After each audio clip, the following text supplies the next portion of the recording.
Evidence available demonstrates that climate change is happening now on planet Earth, and the shift cannot be accounted for just by natural variation.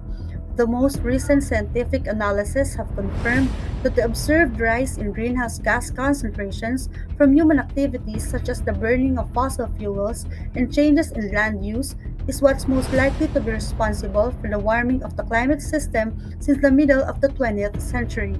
In the future, the effects of current warming will continue to present both man and the environment with fairly significant concerns. Some autonomous adaptation is occurring, but in order to maintain sustainable growth, we need to think of a more proactive adaptation planning approach. Last September 25, 2022, Super Typhoon Karding had passed in the Philippines and resulted in so much damage to crops, property, and even lives which take a long time for people to recover. Filipino resiliency is legendary and admirable. Typhoon preparedness can minimize its impact on lives and properties. Knowing what to do before, during, and after a typhoon will protect you, your family, and your home. Aside from minding the four P's of disaster management, here are other typhoon safety tips to keep your family out of harm's way. Number 1. Start promoting the use of renewable energy in generating electricity. This reduces the emission of greenhouse gases which negatively affect our environment, resulting in climate change. Number 2. Reuse, reduce, recycle. This method is sustainable and environmental friendly. It also reduces the use of plastics which are harmful to the environment. Number 3.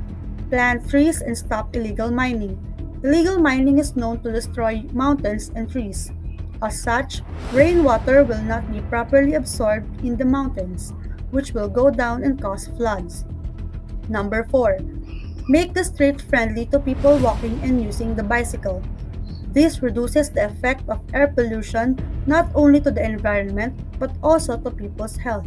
And last but not the least, number 5, make public transportation accessible and efficient. This will entice people to use public transport instead of private cars. By doing that, emission of greenhouse gases will be reduced as the number of cars on the road will lessen. What happened to Dolomite Beach after Super Typhoon Karding? Two hundreds of garbage bags were collected from the Dolomite Beach coastline in Manila the morning after Super Typhoon Karding made landfall in Metro Manila. The majority of trash collected consisted of single-use plastics such as sachets and plastic bottles. There were also sleepers, toys, and furniture pieces. Medical waste such as use of face masks and syringes was also discovered by the cleaners. Some blame their fellow Filipinos because of what happened. Some Filipinos doesn't learn before. Now the Dolomite Beach need a cleaning operation after the typhoon happened. Some of Filipinos blaming criticizing the government for spending the money on artificial beach project, believing the funds could have spent on other meaningful initiatives. To prevent this kind of disaster and to keep our beaches clean, we should start on ourselves. We need to discipline some of Filipinos, and DENRs should post a warning for those people who will break the law will face corresponding punishment.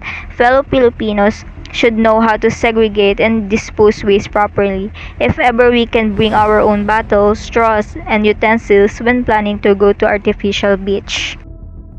Residents of Tanay Rizal experienced diarrhea from contaminated water due to Typhoon Karding. In Sitio Nayon, Barangay Santa Ines, more than 100 people experienced diarrhea. After the typhoon struck the region, this occurred.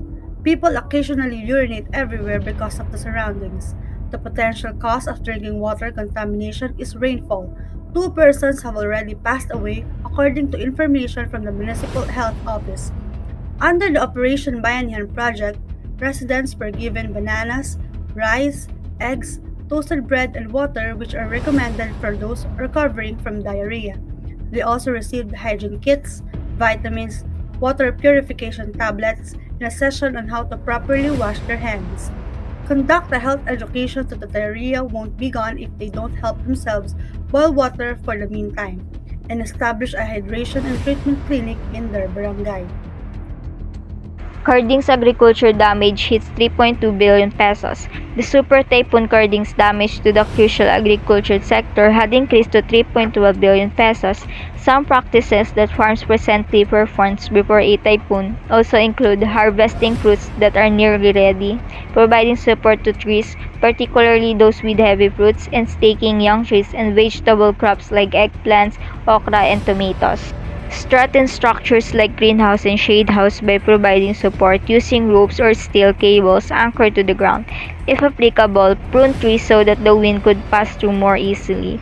For bananas, cut down the leaves. This way, the trees would offer less resistance to the wind and thus the chance of them falling down to the ground is reduced.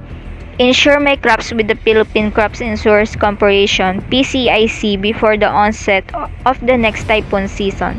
PCIC is an attached agency under the Department of Agriculture or DA with a mandate to protect and insure the local agriculture producers, especially the smallholder farmers, against crop damages caused by the natural calamities such as typhoons and plant diseases. A long-term solution, that is to plant bamboo around the area to weaken the impact of strong winds during a storm. Dig deeper holes or shallow-rooted trees like jackfruits and mangoes to strengthen root and courage.